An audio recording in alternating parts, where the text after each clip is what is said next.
Kumusta po kayo, mga minamahal kong lolo at lola at sa lahat ng ating mga senior citizens?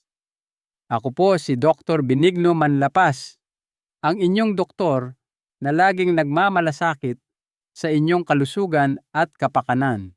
Pagod na po ba kayo na parang alarm clock ang inyong pantog? Yung tipong nagigising kayo ng isang beses, dalawang beses, o baka tatlong beses pa sa gitna ng gabi. Pipilitin niyong bumangon, papunta sa banyo, susubukang bumalik sa tulog, at kung kailan papikit na kayo mangyayari na naman. Gigising kayong pagod na pagod. Mainitin ang ulo. Parang laging lutang ang isip. Paano kung sabihin ko sa inyo na ang paulit-ulit na paggising na ito ay hindi naman kailangang maging parte ng inyong pagtanda? Paano kung hindi ito problema lang sa pantog, kundi problema sa inyong lifestyle o pamumuhay na pwede nating ayusin simula ngayong gabi? Tatanungin ko po kayo at gusto kong maging tapat kayo sa akin. Ilang beses kayong bumangon kagabi? 2, 3. Tinanggap na lang ba ninyo na ito na ang normal sa inyo? Huwag po kayong mag-alala, hindi kayo nag-iisa. Milyon-milyong Pilipino ang nasa parehong sitwasyon. Pero ngayon, lalaban tayo. Hindi ito listahan lang ng bawal at dapat gawin. Ito ang inyong bagong gabay. Ito ang sikreto para makatulog kayo ng diretso hanggang umaga. Handa na ba kayong tumigil sa pagiging zombie at maging masigla muli? Makinig po kayong mabuti. Una, pag-usapan natin ang tinatawag na last hour bedtime protocol o ang ginagawa nyo 1 oras bago matulog. Hindi po pwedeng asahan nyo ang inyong katawan na basta na lang mamamatay parang ilaw. Hindi ganoon ang trabaho nito. Hindi pwedeng galing kayo sa panonood ng nakaka-stress na balita sa TV Patrol o 24 oras o kaya ay nakipagtalo tungkol sa bayarin sa kuryente tapos ay didiretso sa malalim na tulog. Ang utak nyo ay tumatakbo pa. Ang katawan nyo ay tensyonado pa. Kailangan nyong gumawa ng tinatawag na relaxing protocol. Hindi ito pwedeng ipagpaliban. Ito ang senyales na ipapadala nyo sa inyong utak na tapos na ang araw. Bigyan nyo ang inyong sarili ng 20 hanggang 30 minuto. Oras nyo ito. Ano ang pwedeng gawin? Pwede itong simpleng meditation o pagninilay. Hindi nyo kailangang maging monghe. Umupo lang ng tahimik at mag-focus sa inyong paghinga pasok at labas. Ramdamin ang pag-alis ng bigat sa inyong mga balikat. Siguro ay makinig kayo sa malumanay na musika, yung mga kundiman o instrumental, hindi balita, hindi talk show, yung walang salita, classical music o tunog lang ng ulan. Pwede ring gumawa ng agaang na stretching, yung sapat lang para lumuwag ang inyong likod at balakang. Ang pagbabasa ng tunay na libro o dyaryo, hindi sa screen ng cellphone, ay napakalaking tulong dito. Ang pagligo ng maligamgam na tubig ay mas mainam pa. Pinapataas nito ang temperatura ng katawan at ang paglamig nito pagkatapos ay natural na nagpapaantok sa inyo. Ito ang inyong paraan ng pagre-relax. Tinuturuan nito ang katawan nyo na oras na para magpahinga. At kasama sa protocol na iyan ang pag-aayos ng inyong kwarto. Ang inyong kwarto ay dapat maging santuwaryo. Dapat para itong kuweba. Kailangan madilim. Hindi lang medyo madilim, kundi talagang madilim. Yung maliit na ilaw sa inyong TV, yung ilaw sa poste sa labas na tumatagos sa bintana Lahat yan ay nagsasabi sa utak nyo na hindi pa oras matulog. Maglagay ng makakapal na kurtina. Gumamit ng takip sa mata o sleep mask. Kailangan tahimik. Kung may maingay na kapitbahay o naghihilik na katabi, huwag magtiis. Gumamit ng earplugs o magbukas ng electric fan para matabunan ng ingay. At kailangan presko. Ang temperatura ng katawan ay kailangang bumaba para makatulog. Ang kwartong masyadong mainit ay kaaway ng mahimbing na tulog. Ngayon, ito ang isang panuntunan na alam kong marami sa inyo ang lumalabag. Ang inyong kama ay para sa dalawang bagay lang, pagtulog at pakikipagtalik. Yun lang po.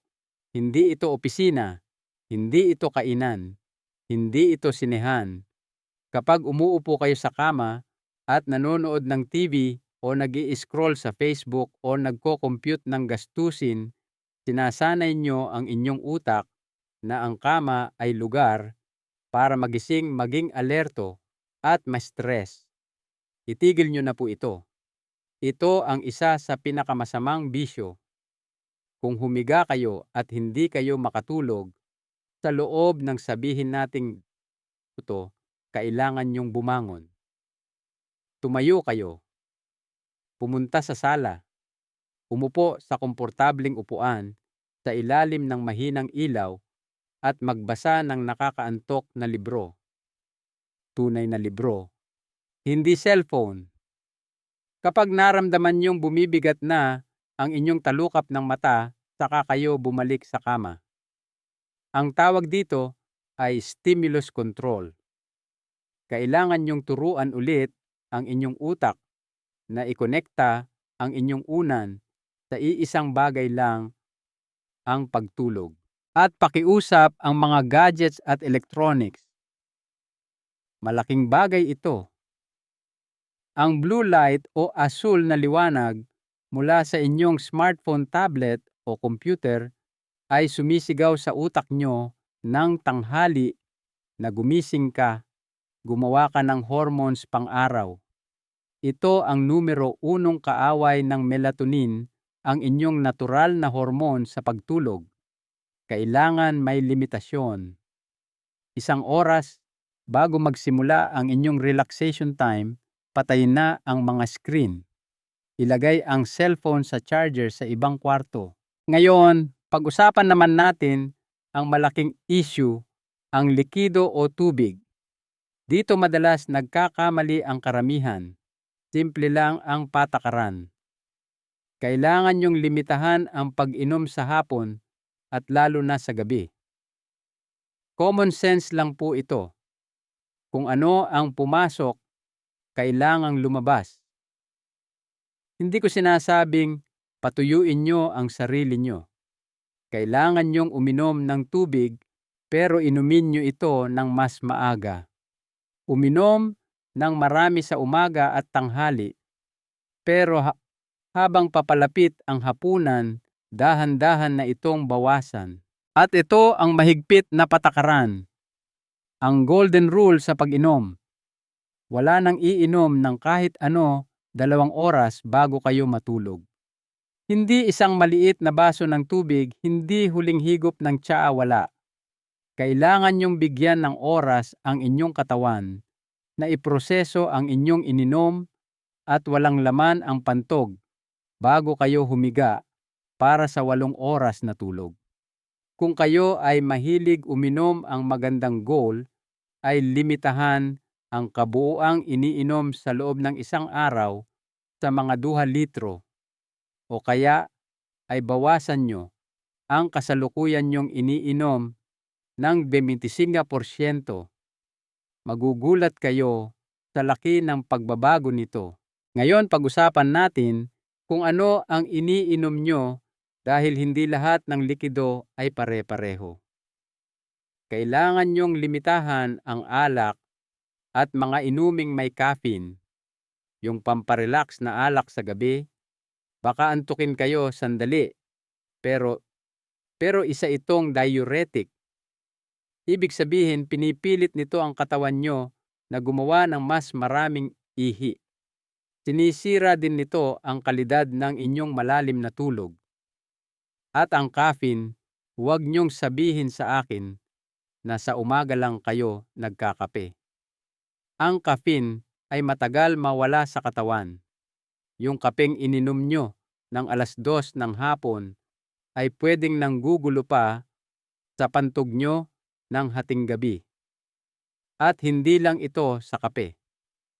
Nasa tsaa din ito. Nasa soft drinks. Nasa tsokolate.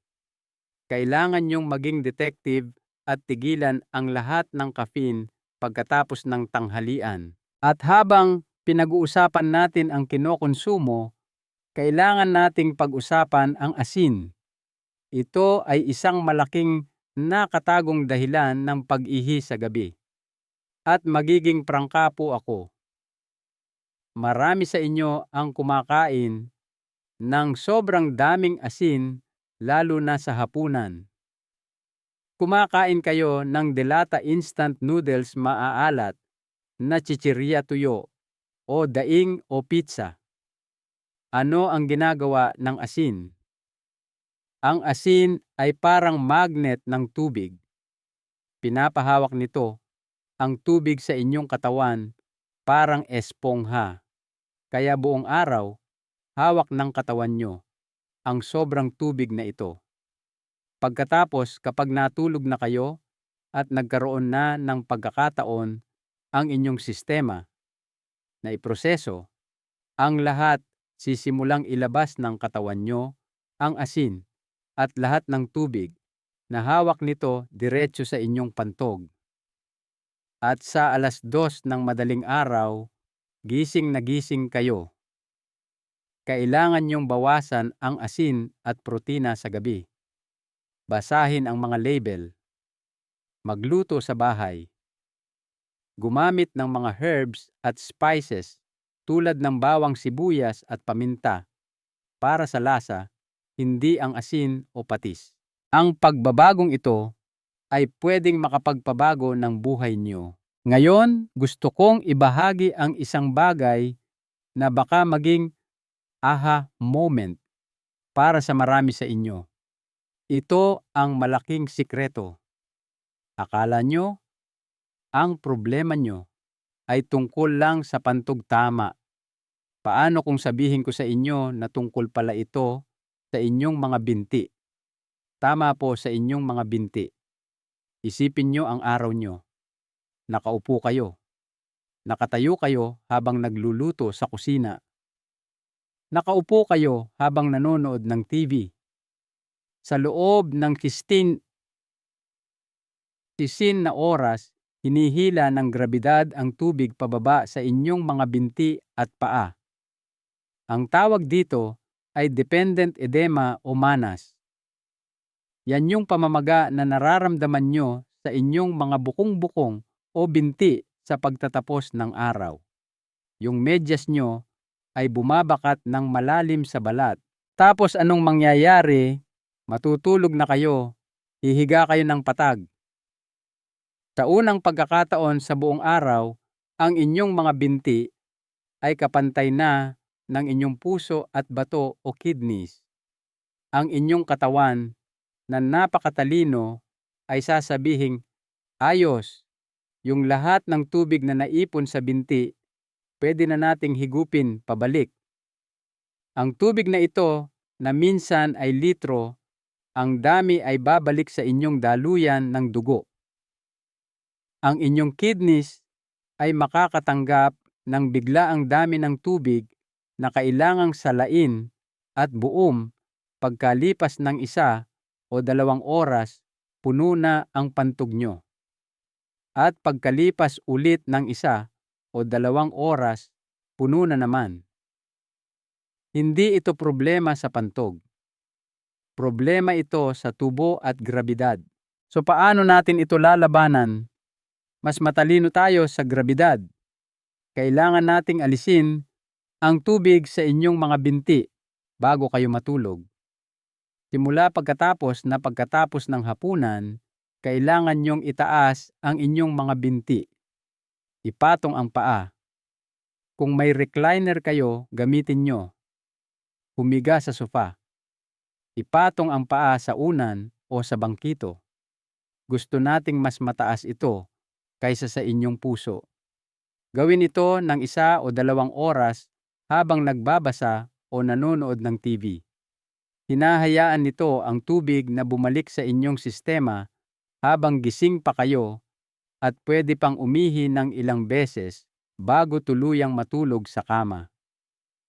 Kung mayroon kayong matinding manas, kausapin ang inyong doktor tungkol sa compression stockings. Ang mga suportang medyas na ito ay kamangha-mangha. Isinusuot nyo ito sa araw. Dahan-dahan nitong iniipit ang inyong binti para pigilan ang pag-ipon ng tubig doon. Walang naipon na tubig sa binti, walang baha ng tubig sa hating gabi. Ito rin ang dahilan kung bakit dapat iwasan ang matagal na pagtayo nang hindi gumagalaw. Kapag nakatayo lang kayo, hinahayaan niyong maipon ang tubig. Kung kailangan niyong tumayo, gumalaw-galaw. Ipump ang inyong mga binti. Panatilihing gumagalaw ang likido. Dinadala ako nito sa usapan ng ehersisyo. Ang katawan nyo ay dinisenyo para gumalaw. Ang laging nakaupo ay kaibigan ng pag-ihi sa gabi. Kailangan natin ng regular na pisikal na aktibidad. Ang paglalakad sa hapon, halimbawa sa Luneta o sa inyong barangay, ay isa sa pinakamagandang gawin. Pinapaganda nito ang sirkulasyon. Ginagamit nito ang kalamnan ng binti para itulak ang tubig pabalik sa katawan habang may araw pa. Tinutulungan kayong matulog ng mas mahimbing sa gabi. Pero eto ang susi, huwag mag-ehersisyo kapag gabi na. Ang matinding ehersisyo malapit sa oras ng tulog ay nagpapataas ng temperatura ng katawan. Naglalabas ito ng endorphins at adrenaline. Ito ay mga senyales ng pagiging gising. Para itong pag-inom ng matapang na kape. Gawin ang ehersisyo sa umaga o hapon at habang nasa paksa tayo ng paggalaw. Pag-usapan natin ang mga kalamnan na hindi nyo nakikita. Ang inyong pelvic floor. Ito ang mga kalamnan na parang duyan sa ilalim ng inyong balakang. Hawak nito ang inyong pantog at daanan ng ihi. Habang tumatanda tayo, tulad ng ibang kalamnan, humihina rin ito. Ang mahinang pelvic floor ay nangangahulugan ng kaunting suporta at kontrol. Pero pwede nyo itong sanayin. Narinig na natin ang pelvic floor muscle exercises o Kegel exercises. Kailangan nyo itong gawin at gawin ng tama. Isipin nyo ang kalamnan na ginagamit nyo para pigilan ang pag-utot o pagpigil sa ihi sa gitna ng pag-ihi. Yan yon. Kailangan nyong ipitin, iangat at itigil. Tapos i-relax ng tuluyan. Walang makakaalam na ginagawa nyo ito. Pwede nyong gawin ngayon habang nakikinig sa akin. Pwede nyong gawin habang nasa traffic. Pwede nyong gawin habang nagsisipilyo. Pinapalakas nito ang mismong mekanismo na pumipigil sa inyong umihi sa gabi. Ngayon, pag-usapan natin ang 2 masamang bisyo na sumisira sa inyong schedule ng tulog. Una, ang pag-idlip sa hapon o siesta. Alam kong pagod kayo.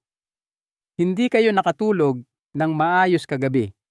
Kaya pagsapit ng 3:00 o 4:00 ng hapon, ang sarap humiga sa sofa.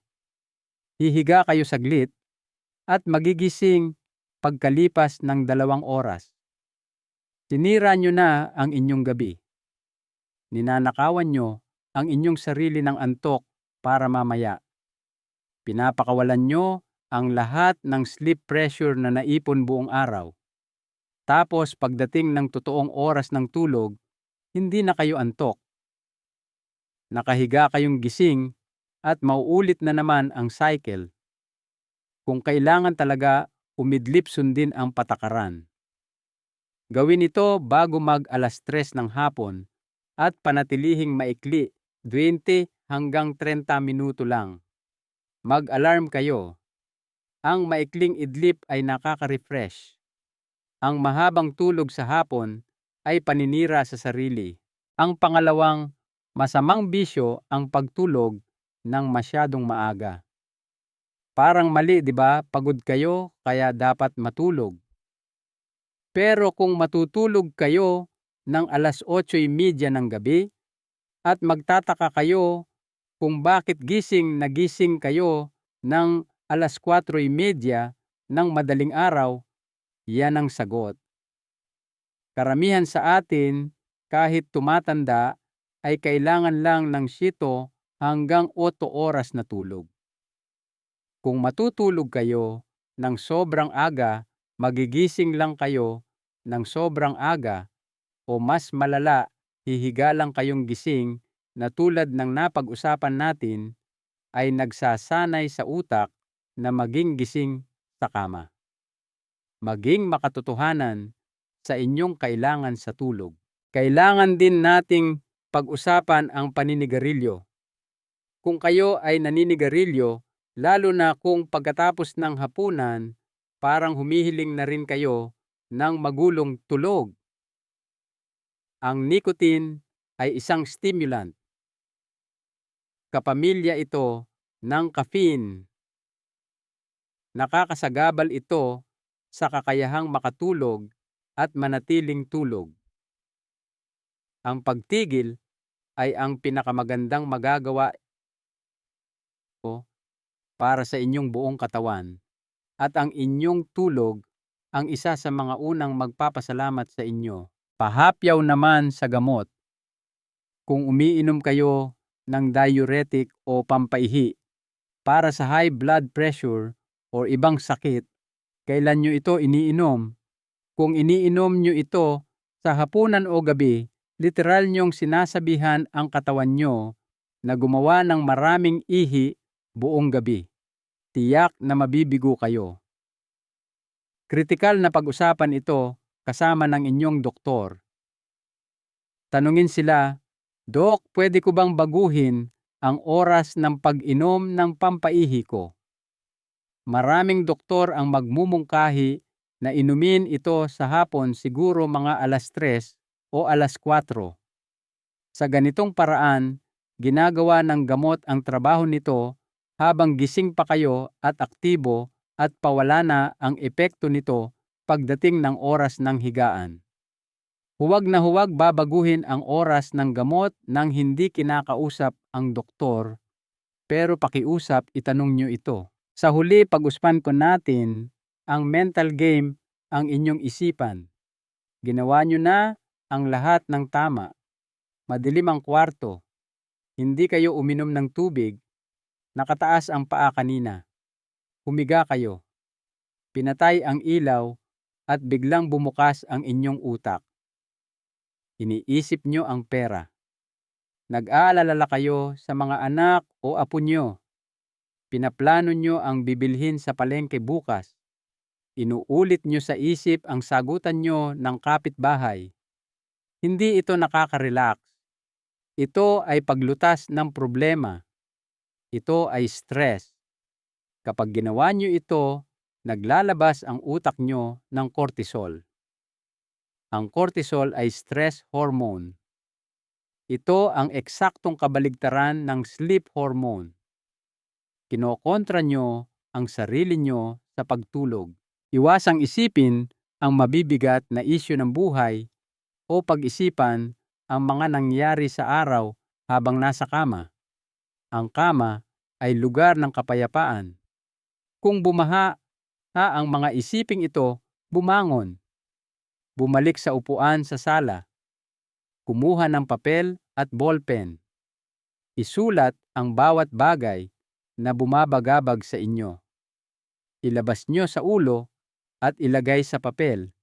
Ipangako sa sarili na titingnan nyo ang listahan na yan at aasikasuhin sa umaga kapag presko na ang isip. Pagkatapos ay bumalik sa kama.